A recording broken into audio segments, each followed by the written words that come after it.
Hi everyone, it's Nicole. Welcome back to my channel and the 13 days of Craftoween 2025. This is day 11. Day 11 features the cutest little haunted house, and we're going to bring it back partially to day 1 with the snow globe. So as I mentioned in the day 1 video, I love snow globes for all kinds of occasions, and I felt like the haunted house worked really well here. We're going to start by building our background today with the Stacked Stories embossing folder from the May 2025 clubs.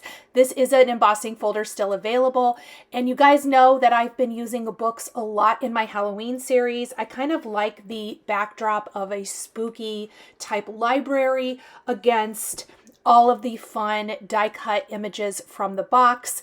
And so this time I thought, let's use an embossing folder to cut down on the die cut time. I went ahead and used the blackout technique after embossing the 3D embossing folder on violet cardstock, flipped it over and used some black ink to bring out all that detail. So it's going to give it a real moody feel. Next, I have the fairy tale cardstock cut for the snow globe itself. This is to give it that spooky, ooky kind of feel to it, kind of like a crystal ball. I really feel like that was the vibe I was going for here. And you will also notice this card is very monochromatic, as in lots of shades of purples, and then black and gold mostly as an accent, except for our brushed silver base for our snow globe. I've blended in a little bit of Villainous Potion and Black Soot into the fairy tale snow globe. Went ahead and attached the base to the snow globe down here, and then we are going to start building our little haunted house. Now, today's die, you know, some of the days it's lots and lots of little parts and pieces. Well, today it's only 2 dies. 2 dies that create the inside of the haunted house, the outside of the haunted house, and of course my favorite, you guys know this, the bat. Now, I would have been using this bat all the way through, but today it's day 11, and you know I try to build upon the previous days when at all possible, as well as dipping into my stash of Spellbinders dies.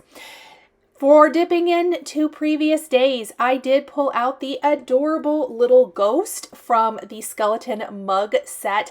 I love this. This is one of the day 9 dies, and I thought the ghost coming out of one of the windows of the haunted house would be very cute.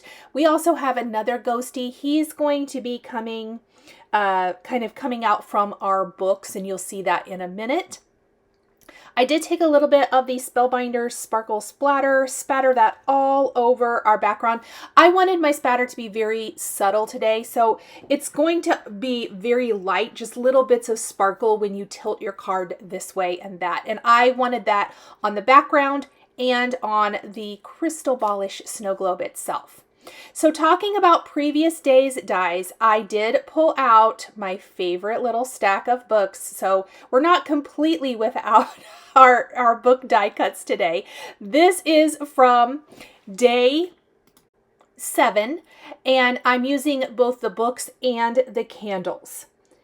The only other dies besides the ghost and the books and the candles from previous days that I'm going to use are some sealed Sprigs dies. And that is because you're going to notice this. We're not going to actually bring those in right away. A lot of times I do die cut everything right off the bat, kind of have a very good vision for it, and then I go ahead and just put it together. Well, for this one, I thought this was all I was going to use, was the crystal ball, snow globe, /snow globe, the books and the candles, and of course our greeting, which is from the stamp set included in the kit that was stamped and embossed on the little strip from the snow globe. And as I look at it, and I think I have this in the video for you to see as well, it needs something else around the base. It really needs something else to kind of help ground our snow globe. And so I did pull in some greenery, but I want to keep that quote unquote greenery very much in the vibe of this card. So all of it is going to be gold, like the leaves are going to be gold and the flowers are going to be violet. and I love how it turned out.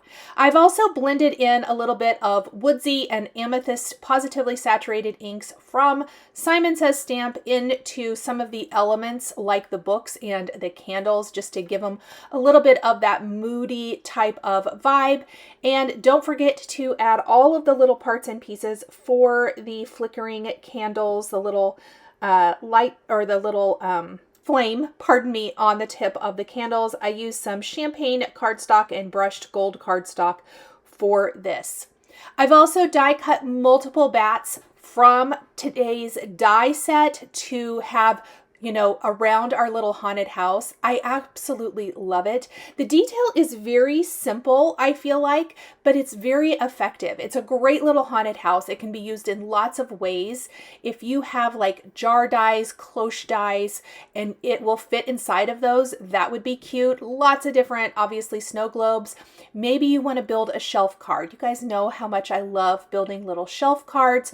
You can tuck the haunted house in between some of the other great elements from the box or from your own Halloween stash.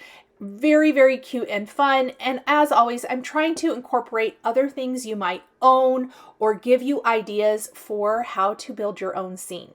So I really like the books and the candles shifted over to the right on my card, but see how it really needed something. So I grabbed my autumn sealed sprigs. I also used those in my day 10 video and die cut those. We're going to pop up now our snow globe right here. Love how this looks. We're going to pop up our books right down here over to the right. And then I want one of those same little ghosties. It's kind of supposed to be the steam coming out of the skeleton mug, but this ghost, I know I told you guys this in that video, but he can be used in so many ways. So he's going to be kind of coming out from back behind the little spooky stack of books as well. So we have a couple little ghosties. And then we're just going to tuck in 2 of the gold leafy branches from the autumn sealed sprigs, add a purple bloom to each that's purple and brushed gold. And I love the monochromatic feel of this. You could achieve this with lots of different colors.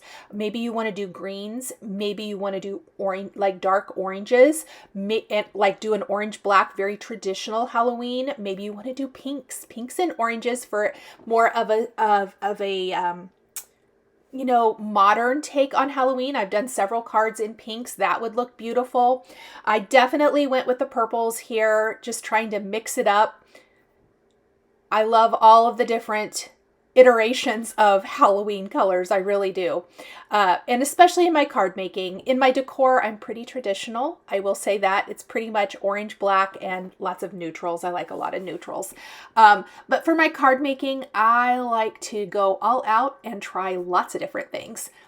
Okay, now that we have our little florals, the last thing I'm going to do is take some Opal gems from Spellbinders. I have used gems on a great number of my cards. I don't think all of them, but most of them I have, and I think they're the perfect finishing touch. I'm also going to take glossy accents and add that to the flames on the candles and the windows in the haunted house. That's going to give them a glossy finish. I'm going to obviously avoid the window with the ghost coming out, but just anything you can do to dress up your card. I also really, really like the glossy accents on the drippy parts of the candle. It's going on kind of that milky color, but it will dry completely clear, which gives it a really fun finish. So we're just going to go ahead and do this. Out of all of our gems for that added touch of sparkle. Again, that stacked stories embossing folder in the background is just the perfect finishing touch for this card. It's nice and subtle. If you haven't tried the blackout technique, I have several videos here on my channel sharing a lot more about that technique, but I absolutely love it. It's a great one to use with your embossing folders, and Spellbinders embossing folders are my absolute favorite, hands down. Okay, you guys, that is it for today. Thank you guys so much for joining me for this about 10-minute Craftoween series video. All of the supplies I used are listed and linked below the video here on YouTube, and come back tomorrow for day 12. Thank you so much for joining me today for another paper crafting tutorial. I love being able to share with this incredible community of crafters. I want to give a huge shout out and special thank you to my amazing Patreon members. If you're interested in joining Patreon, please click the link in the description underneath the video here on YouTube. Patreon is a private community where you can support more of what I do. There is exclusive content, information, and behind-the-scenes content. Top-tier members will receive a handmade birthday card during your birthday month, access to D-Stash, and monthly exclusive lives, plus so much more. We would love to have you join our growing community.